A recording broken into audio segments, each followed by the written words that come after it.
દશાંશોની બાદબાકી કેવી રીતે થાય એના વિશે સમજીએ। હવે પહેલું ઉદાહરણ છે 1.32 ને 2.58 માંથી બાદ કરો। જો ઘણી વખત તમને એવું કે આ સંખ્યામાંથી આ સંખ્યા બાદ કરો, બરાબર છે। શું કીધું છે?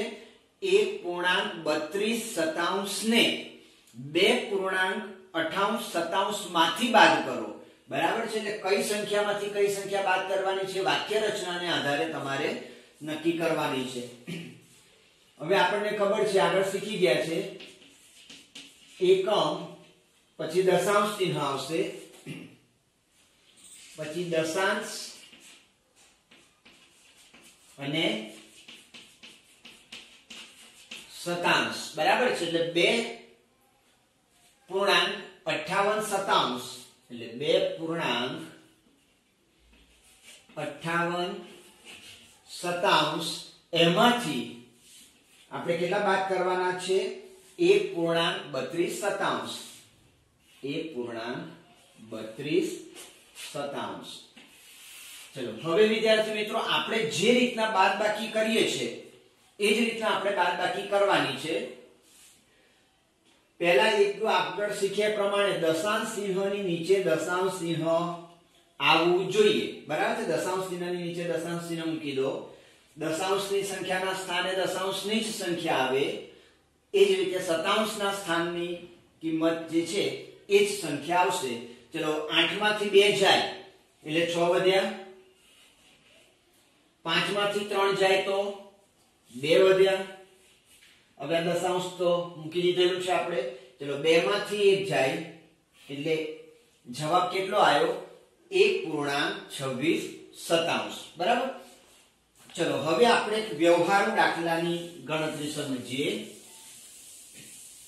એક વ્યવહારુ દાખલો જોઈએ કે ઉર્મિલાની શાળા તેના ઘરથી 5 કિલોમીટર 350 મીટરના અંતરે આવેલી છે।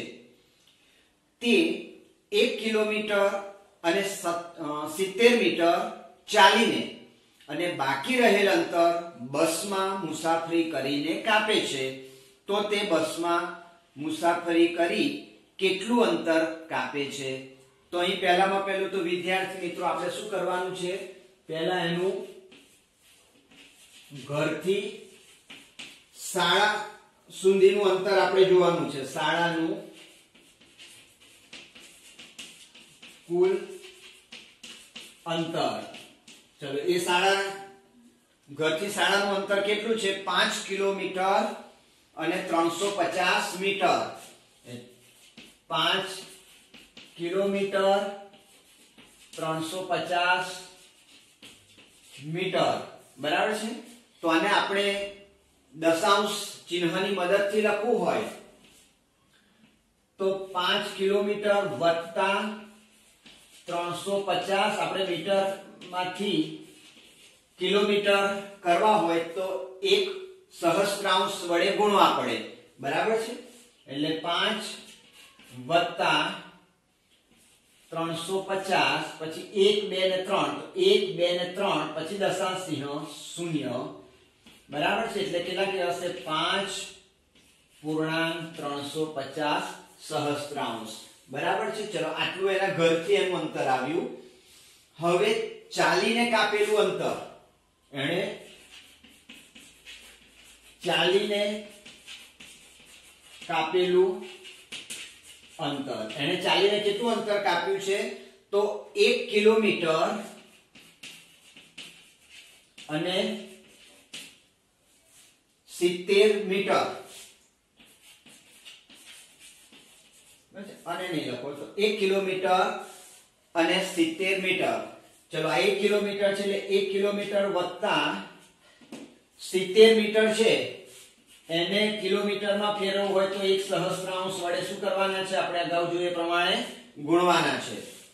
ચલો બરાબર 1 વત્તા આ 70, હવે 1 2 ને 3, 1 2 ત્રીજું સ્થાન છે નહીં એટલે આપણે શું કરીશું? ત્યાં શૂન્ય મૂકી દઈશું, પછી દશાંશ ચિહ્ન અને પછી શૂન્ય, બરાબર છે। ચલો આનો સરવાળો કરીએ તો 1.70 બરાબર છે. તો આ રીતના આપણે એને દશાંશ કિંમતમાં, દશાંશ ચિહ્નમાં એને દર્શાવવાનું છે. ચલો હવે અહીંયા આગળ આપણે જોઈએ તો એના ઘરથી શાળાનું અંતર આટલા કિલોમીટર હતું, બરાબર છે.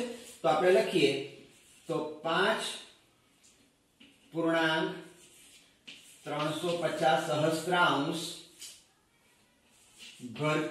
કિલોમીટર ઘરથી શાળાનું અંતર, બરાબર છે. ચલો એમાંથી એ ચાલીને કેટલું અંતર કાપે છે તો 1.70 સહસ્ત્રાંશ, 1.70 સહસ્ત્રાંશ કિમી ચાલીને અંતર કાપે છે. તો હવે એમાંથી તમે બાદ કરી દેશો તો એમાં જે બસમાં કાપેલું અંતર છે એ તમને મળી જશે. કુલ ઘરથી શાળાનું કુલ જે અંતર હતું એમાંથી એને જે ચાલીને અંતર કાપેલું છે બાદ કરી દો એટલે આપણે બાકીનું અંતર એને બસ મારફતે કાપેલું છે. તો બસ મારફતે કાપેલું અંતર તમને મળી જશે, બરાબર. ચલો હવે આપણે બાદબાકી કરવાની છે. શૂન્યમાંથી શૂન્ય જાય એટલે શૂન્ય. ચલો 5 માંથી 7 નહીં જાય એટલે આગળ શું લઈશું આપણે દશક લઈશું એટલે અહીં 2 અને કેટલા આયા 15.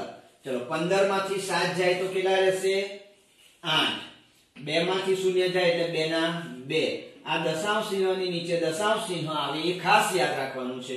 ચલો 5 માંથી 1 જાય એટલે 4. એટલે આટલા કિલોમીટર અંતર બસ દ્વારા કાપ્યું ગણાય. તો આટલા કિલોમીટર 4.280 સહસ્ત્રાંશ કિલોમીટર અંતર એને બસ મારફતે કાપ્યું એમ કહેવાશે, બરાબર છે. સમજી ગયા ને. પહેલા આપણે એને દશાંશ ચિહ્નની મદદથી લખી દઈશું અને પછી એ આપણે આ રીતના બાદબાકી કરીએ છીએ એ રીતના બાદબાકી કરી દઈશું, બરાબર છે. હવે આપણે સ્વાધ્યાય 8.6 જોઈએ. એમાં પહેલો પ્રશ્ન છે બાદબાકી કરો. હવે એમાં બી 250 મીટર માંથી 202.54 મીટર બાદ કરવાના છે, બરાબર છે. તો આ સંખ્યામાંથી આ સંખ્યા બાદ કરવાની છે. તો પહેલામાં પહેલું વિદ્યાર્થી મિત્રો 250 મીટર છે, બરાબર. તો હવે આ પોઈન્ટ પછી આ જે 54 છે તે સેન્ટીમીટર છે એટલે 202 મીટર 54 સેન્ટીમીટર, બરાબર છે. તો એને આપણે આગળ આમાં સેન્ટીમીટર નથી એટલે પાછળ આપણે 2 શૂન્ય લખી શકાય, બરાબર છે. ચલો એમાંથી આપણે 202.54 બરાબર છે મીટર એ બાદ કરવાના છે. ચલો હવે પહેલામાં પહેલું દશાંશ ચિહ્નની નીચે દશાંશ ચિહ્ન આવવું જોઈએ એ આપણે ખાસ ધ્યાન રાખીશું. ચલો શૂન્યમાંથી 4 નહીં જાય તો શું કરીશું આગળ દશક લેવાનું આગળની સંખ્યામાંથી. ત્યાં પણ શૂન્ય છે એટલે અહીં પણ દશક તમને નહીં મળે તો એના આગળ જાઓ. તો અહીં પણ શૂન્ય છે એટલે દશક નહીં મળે તો અહીં આગળ જાઓ. તો અહીંથી મળશે એટલે અહીં ઘડી 4 પછી 9 આગળ જાઓ એટલે 9 અને અહીં ઘડી 10, બરાબર છે. તો 10 માંથી 4 જાય એટલે 6, 9 માંથી 5 જાય એટલે 4. હવે દશાંશ ચિહ્નની નીચે દશાંશ ચિહ્ન આપણે મૂકી દીધું. ચલો 9 માંથી 2 જાય એટલે 7, 4 માંથી 0 જાય તો 4 ના 4 અને 2 માંથી 2 જાય તો 0. તો આટલા મીટર બાકી વધે, બરાબર છે. એટલે 250 મીટર માંથી 202.54 મીટર બાદ કરીએ એટલે 47.46 મીટર બાકી વધે. ચલો એ જ રીતે આગળ બીજો એક દાખલો છે. 8.40 રૂપિયામાંથી એટલે કે 8 રૂપિયા ને 40 પૈસા એમાંથી 5.36 રૂપિયા બાદ કરવાના છે. ચલો એટલે 8.40 રૂપિયા. ચલો એમાંથી આપણે 5.36 રૂપિયા બાદ કરવાના છે એટલે -5.36 રૂપિયા. બરાબર છે, આ બાદ કરવાના છે. ચલો શૂન્યમાંથી 6 બાદ નહીં થાય એટલે આગળ આપણે દશક લઈશું. એટલે અહીં 3 આવશે અને અહીં આગળ 10. ચલો 10 માંથી 6 જાય એટલે 4, 3 માંથી 3 જાય એટલે 0, દશાંશ ચિહ્નની નીચે મૂક્યું આપણે દશાંશ ચિહ્ન. હવે 8 માંથી 5 જાય એટલે 3, આટલા રૂપિયા વધે એટલે 3.4 રૂપિયા બાદ કરવાથી વધે. બરાબર છે, તો આ રીતના આપણે આની બાદબાકી કરવાની છે. ખાસ એ યાદ રાખીશું કે દશાંશ ચિહ્નની નીચે દશાંશ ચિહ્ન અને એવડી દશાંશ અને શતાંશ છે, તો એના નીચે એની જ કિંમત ધરાવતી હોય એવી સંખ્યા આવી જોઈએ. દશાંશ સંખ્યાની નીચે દશાંશ સંખ્યા આવી જોઈએ, એ આપણે ખાસ ધ્યાન રાખીશું તો આપણે સરળતાથી બાદબાકી કરી શકીશું. હવે આપણે બીજો પ્રશ્ન જોઈએ, કિંમત શોધો. પહેલું છે 9.756 માંથી 6.28 બાદ કરવાના છે. બરાબર છે, એટલે 9.756 માઈનસ 6.28 આ બાદ કરવાના છે. ચલો પહેલા આમાંથી બાદ કરવાના છે, આ રકમ ઉપર આવશે એટલે 9.756. બરાબર છે. ચલો અહીં આગળ 6 પૂર્ણાંક છે એટલે એમાંથી બાદ કરે એટલે 6 પૂર્ણાંક. દશાંશ ચિહ્નની નીચે દશાંશ ચિહ્નનું તમારે આટલું ધ્યાન રાખશો તો દાખલામાં ભૂલ પડશે નહીં. ચલો અહીં 28 છે એટલે 28. હવે આ દશાંશ, શતાંશ અને સહસ્ત્રાંશ, આમાં દશાંશ, શતાંશ ને સહસ્ત્રાંશ. અહીં દશાંશ અને શતાંશ છે, સહસ્ત્રાંશની સ્થાન અહીં ખાલી છે તો ત્યાં આપણે શું કરી દઈશું, શૂન્ય મૂકી દેવાનું છે. બરાબર. ચલો હવે આમાંથી બાદ કરવાના છે. તો 6 માંથી 0 જાય તો 6 ના 6. ચલો 5 માંથી 8. હવે 5 માંથી 8 નહીં જાય તો શું કરીશું, આગળ દશક લઈશું. એટલે અહીંયા આગળ કેટલા આવશે, 6 અને અહીં થશે 15. આગળ આપણે શીખી ગયા છે ને દશક લેતા. ચલો 15 માંથી 8 જાય, બરાબર છે, તો 7 અને 6 માંથી 2 જાય તો કેટલા રહે, 4. સરસ, 4. ચલો દશાંશ ચિહ્નની નીચે દશાંશ ચિહ્ન મૂકી દીધું. ચલો 9 માંથી 6 જાય તો 3. બરાબર છે, 3. તો આ જે છે એ આપણો જવાબ આવ્યો. બરાબર, આ આપણો જવાબ થયો. ચલો બરાબર. હવે એ રીતના આપણે બીજો એક દાખલો જોઈએ કે 11.6 દશાંશમાંથી આપણે 9.847 બાદ કરવાના છે. બરાબર. ચલો આમાંથી આ સંખ્યા બાદ કરવાની છે. જે સંખ્યામાંથી બાદ કરવાની છે સંખ્યા ઉપર આવે તો આપણને ખબર છે. તો 11.6 દશાંશ. બરાબર. ચલો અહીંયા ઘડી અને તમને ના ખ્યાલ આવે ને તો આવું અહીંયા ઘડી તમારે લખી દેવાનું, દશાંશ, શતાંશ અને સહસ્ત્રાંશ. તો આવું લખી દેવાનું તો આપણને ખ્યાલ આવશે. બરાબર. ચલો એ દશાંશના સ્થાનમાં છે, ઓછા 9.8 દશાંશ, 4 શતાંશ અને 7 સહસ્ત્રાંશ છે. બરાબર. ચલો આ સંખ્યામાં ઉપરની સંખ્યાની અંદર દશાંશ છે, શતાંશ અને સહસ્ત્રાંશ નથી એટલે ત્યાં આપણે શૂન્ય મૂકી દઈશું. બરાબર. એકમમાં છે, અહીં એકમ અને આ દશક, તો અહીં નથી તો આપણે અહીં શૂન્ય મૂકી દઈશું. ચાલો અહીં આગળ જો આપણે દશાંશ ચિહ્ન નીચે દશાંશ ચિહ્ન ફરી એક વખત હું તમને કહું છું, ખાસ ખ્યાલ રાખવાનો છે. ચલો શૂન્યમાંથી 7 જાય તો નહીં જાય. બરાબર છે. આગળ દશક લો તો એ નહીં મળે, તો અહીંથી આપણે દશક મળશે એટલે અહીં 5, અહીં આગળ આવશે 9, અહીં આગળ જશે એટલે 10. 10 માંથી 7 જાય એટલે 3, 9 માંથી 4 જાય તો 5, 5 માંથી 8 નહીં જાય તો આપણે અહીં શું કરીશું, દશક લઈશું. એટલે અહીં 0 એટલે અહીં આગળ થયા 15, 15 માંથી 8 જાય તો 7. ચલો દશાંશ ચિહ્ન આવ્યું એટલે દશાંશ ચિહ્નની નીચે દશાંશ ચિહ્ન મૂકી દીધું. ચલો અહીં 0 માંથી 9 નહીં જાય એટલે અહીં આગળ લો, દશક લઈશું એટલે અહીં 0, અહીં કેટલા થશે 10, 10 માંથી 9 જાય તો 1 અને 0 માંથી 0 બાદ કરે એટલે 0. બરાબર. એટલે 1.753 સહસ્ત્રાંશ. તો આપણો આ જવાબ આવ્યો. બરાબર છે. તો આ રીતના આપણે ખાસ ધ્યાન રાખીશું. ના ખબર પડે તો દશાંશ, શતાંશ, સહસ્ત્રાંશ આવું લખી દેવાનું ઉપર, અને જે સ્થાન છે એ સ્થાનની રકમ એના નીચે લખી દેશો તો સરળતાથી આપણે દાખલો ગણી શકીશું. બરાબર છે. જરૂરી નથી કે આવું લખવું. બરાબર છે. આમાં આપણને ખ્યાલ આવે છે તો આપણે જરૂરી નથી લખવું, પણ ના ખ્યાલ આવતો હોય તો આ રીતના આપણે લખીને પણ તમે સરળતાથી દાખલો ગણી શકો. હવે પ્રશ્ન 3. રાજુએ 35.65 રૂપિયાનું પુસ્તક ખરીદ્યું, અથવા તો આને શું કહેવાય, 35 રૂપિયા અને 65 પૈસાનું પુસ્તક ખરીદ્યું. તેણે દુકાનદારને 50 રૂપિયા આપ્યા. કેટલા રૂપિયા આપ્યા છે? 50 રૂપિયા. તો દુકાનદાર પાસેથી રાજુએ કેટલા રૂપિયા પાછા મેળવ્યા? બરાબર. આપણે દુકાનદારને 50 રૂપિયા આપ્યા છે અને એની સામે 35.65 રૂપિયાની પુસ્તકની ખરીદી કરી. તો એટલા રૂપિયા કાપી અને દુકાનદાર રાજુને પૈસા પાછા આપશે. તો હવે કેટલા રૂપિયા રાજુ પાછા મેળવે છે એ આપણે શોધવાનું છે. ચલો, પહેલામાં પહેલું તો કેટલા રૂપિયા દુકાનદારને આપ્યા? તો 50 રૂપિયા આપ્યા છે. બરાબર છે. એટલે 50 રૂપિયા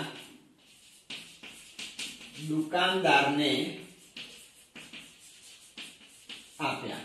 બરાબર છે. ચલો, એમાંથી આપણે કેટલા રૂપિયાની ખરીદી કરી રાજુએ? 35 રૂપિયા અને 65 પૈસા, એટલે 35.65 રૂપિયાની.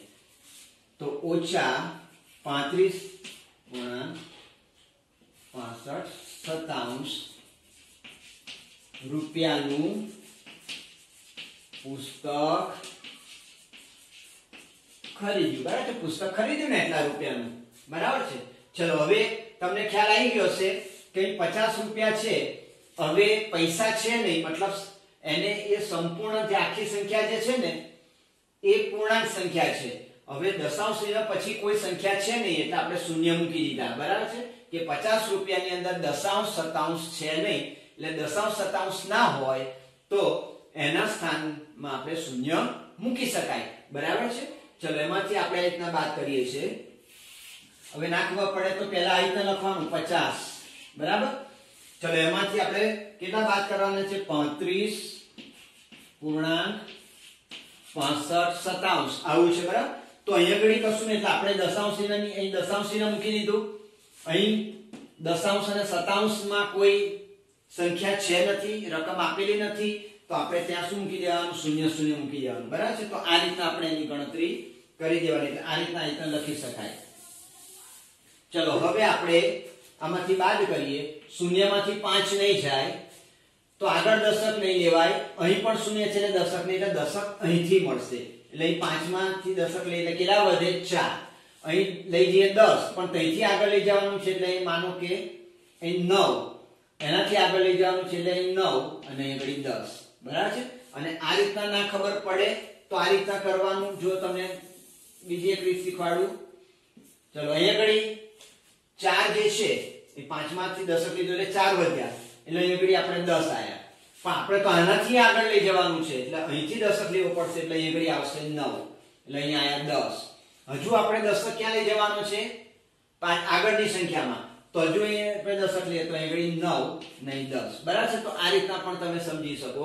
આગળ આપણે શીખેલા જ છે 5મા ધોરણમાં ને એમાં 10 માંથી 5 જાય તો 5, 9 માંથી 6 જાય તો 3. આ દશાંશ ચિહ્નની નીચે દશાંશ ચિહ્ન. ચલો, અહીં 9 છે એમાંથી 5 જાય તો 4, 4 માંથી 3 જાય તો 1, એટલે 14.35 રૂપિયા દુકાનદાર પાસેથી પાછા મેળવ્યા. બરાબર છે. તો આ આપણો જવાબ થયો. ખ્યાલ આવે? તો આ આપણો જવાબ થયો 14 રૂપિયા અને 35 પૈસા, અથવા તો 14.35 રૂપિયા દુકાનદાર પાસેથી રાજુએ પાછા મેળવ્યા હશે. બરાબર છે. તો આ રીતના આપણે આની બાદબાકી વ્યવહારુ દાખલાની ગણતરી કરી શકીએ. હવે 7મો પ્રશ્ન. આકાશે 10 કિલોગ્રામની શાકભાજી ખરીદી. એટલે કુલ શાકભાજી એને કેટલી ખરીદી છે? 10 કિલોગ્રામ. તેમાંથી તેણે 3 કિલોગ્રામ 500 ગ્રામ ડુંગળી, 2 કિલોગ્રામ 75 ગ્રામ ટામેટા અને બાકીના બટાકા ખરીદ્યા, તો ખરીદેલ બટાકાનું વજન કેટલું થશે? બરાબર છે. તો આપણે કુલ એને બટાકાની કેટલા કિલોગ્રામ ખરીદી કરી છે એ આપણે શોધવાનું છે. સૌપ્રથમ આપણે યાદ રાખીએ કે એણે કુલ કેટલી શાકભાજી ખરીદી છે? તો 10 કિલોગ્રામ. તો આને આપણે શામાં બતાવવાના છે? દશાંશ ચિહ્નમાં બતાવવાના છે. બરાબર. તો 10 પછી કિલોગ્રામ હોય એટલે આટલા કિલોગ્રામ. બરાબર. 10.0000 સહસ્રાંશ એટલે 10 કિલોગ્રામ. ચલો ડુંગળી એને કેટલી ખરીદેલી છે? 3 કિલોગ્રામ અને 500 ગ્રામ. ચલો આને આપણે દશાંશ ચિહ્નની રીતે લખવું હોય તો 3 કિલોગ્રામ વત્તા 500 ગ્રામ છે એને કિલોગ્રામમાં ફેરવવા હોય તો 1 સહસ્રાંશ વડે આપણે એને ગુણવા પડે. બરાબર છે. એટલે 3 વત્તા 500 જે છે 1 2 ને 3, તો 1 2 ને 3 પછી દશાંશ ચિહ્ન 0 એટલે કેટલા થશે? 3.500 કિલોગ્રામ. બરાબર છે. તો આ રીતે આપણે અગાઉ શીખ્યા છે, આવડે જ છે. ચલો ટામેટા કેટલા ખરીદ્યા છે? 2 કિલોગ્રામ 75 ગ્રામ. 2 કિગ્રા 75 ગ્રામ ટામેટા ખરીદ્યા છે. એને આપણે દશાંશ ચિહ્નની મદદથી લખીએ તો 2 કિલોગ્રામ છે એટલે 2 વત્તા 75 ગ્રામ છે અને કિલોગ્રામમાં ફેરવવા હોય તો 1000 અંશ. બસ 1 સહસ્રાંશ કહેવાય એને. એ વડે ગુણીએ. બરાબર. ચલો હવે આગળ જોઈએ તો 2 વત્તા 75 છે. બરાબર. પછી 1 2 ને 3, તો 1 ને 2 છે, ત્રીજું સ્થાન નથી એટલે આગળ આપણે શૂન્ય મૂકીશું.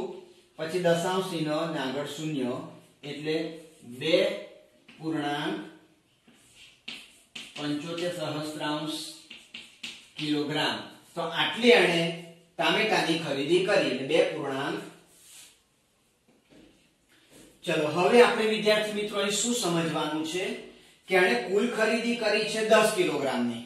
એમાં ડુંગળી જે છે 3.500 સહસ્રાંશ કિલોગ્રામ ખરીદી અને ટામેટા 2.75 સહસ્રાંશ ખરીદી કરી. તો આ બેનો સરવાળો કરો, ડુંગળી અને ટામેટાનો ખરીદેલા એનો જે સરવાળો કરીએ એ સરવાળાને આમાંથી બાદ કરો કુલ ખરીદીમાંથી. બરાબર છે. તો આપણે એને બટાકાની ખરીદી કેટલી કરી છે એ તમે મેળવી શકો. સમજ પડી ને? બરાબર છે. ફરી એક વખત ઉદાહરણ આપું તમને. બીજું ઉદાહરણ આપું કે માનો કે મેં કોઈને 10 રૂપિયા આપ્યા. એમાં આકાશ નામનો છોકરો છે એને મેં 5 રૂપિયા આપ્યા અને અંબર નામનો છોકરો છે એને મેં 2 રૂપિયા આપ્યા. આકાશને કેટલા આપ્યા? 5. અંબરને આપ્યા 2 રૂપિયા અને બાકીની રકમ જે છે એ ગગનને આપી. તો ગગનને કેટલી રકમ આપી હશે?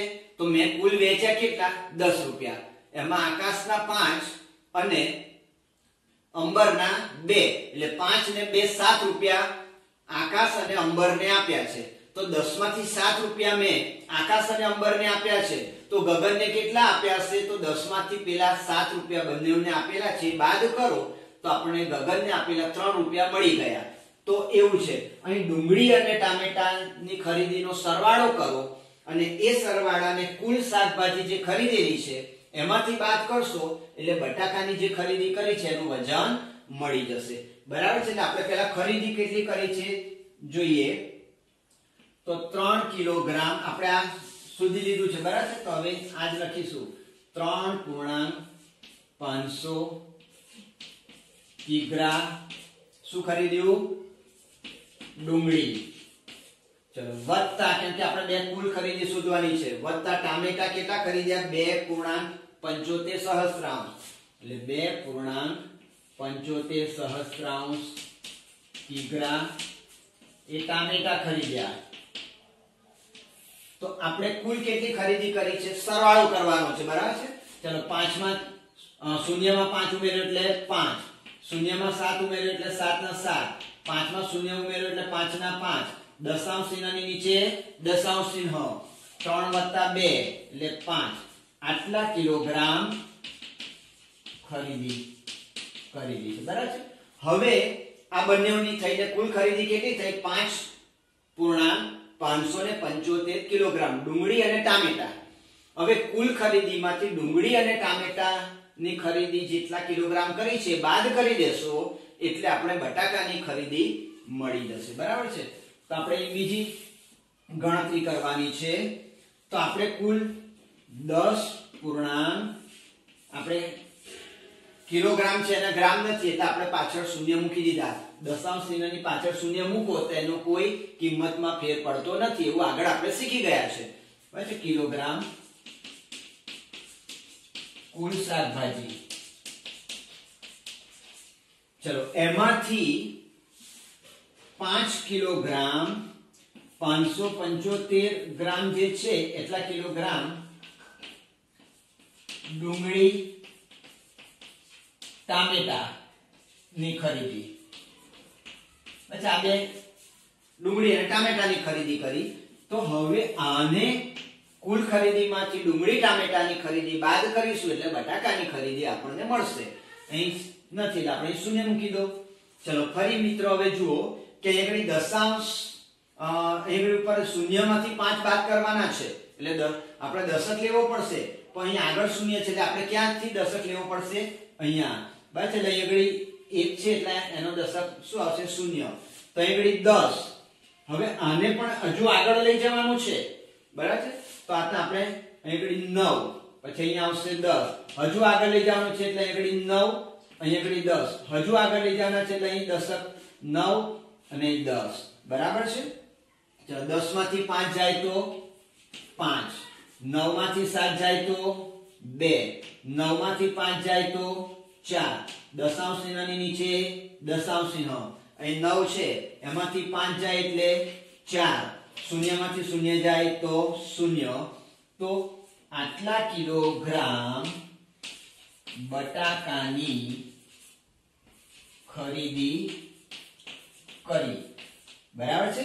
એટલે અથવા તો આટલા કિલોગ્રામ બટાકાનું વજન હશે, બરાબર છે. તો આપણને આ શું મળ્યો? જવાબ મળ્યો એટલે 4.425 સહસ્ત્રાંશ કિલોગ્રામ બટાકાનું વજન હશે, બરાબર છે. બટાકાની ખરીદીનું વજન એટલું આવશે 4.425 સહસ્ત્રાંશ કિલોગ્રામ છે એ આપણે બટાકાની ખરીદી કરી હશે એમ કહેવાશે. ખ્યાલ આવી ગયો? પહેલા શું કર્યું કે ડુંગળી અને ટામેટા અને બટાકા એમ ત્રણ મળીને કુલ 10 કિલોગ્રામ ખરીદી કરી છે. તો આ 10 કિલોગ્રામ ખરીદી જે છે એમાંથી ડુંગળી અને ટામેટાનો સરવાળો કર્યો એની ખરીદીનો, તમને ડુંગળી અને ટામેટાની કુલ ખરીદી 5.575 સહસ્ત્રાંશ કિલોગ્રામ. તો ડુંગળી અને ટામેટા જે ખરીદ્યા હતા એ કુલ ખરીદીમાંથી આપણે બાદ કરી દીધા એટલે બાકીના બટાકાની ખરીદી કરી હતી. તો કેટલા કિલોગ્રામ બટાકાની ખરીદી કરી છે એમાંથી બાદ કરી દીધું. કુલ ખરીદીમાંથી ડુંગળી અને ટામેટાની ખરીદીનું વજન બાદ કરી દીધું એટલે આપણને બાકી વધેલા બટાકાની ખરીદીનું વજન મળી ગયું, બરાબર છે. તો બટાકાનું ખરીદી કેટલાનું અહીં વજન કર્યું છે? 4 ખરીદી કરી હશે બટાકાની તો 4.425 સહસ્ત્રાંશ કિલોગ્રામ બટાકા ખરીદ્યા હશે એમ કહેવાશે, બરાબર છે. તો આપણે આને ફરી એક વખત ધ્યાનથી તમે જાતે ગણી લેશો એટલે તમને ખ્યાલ આવી જશે, બરાબર છે. તો હવે આપણે સ્વાધ્યાય 8.6 અહીં પૂર્ણ કરીએ છીએ.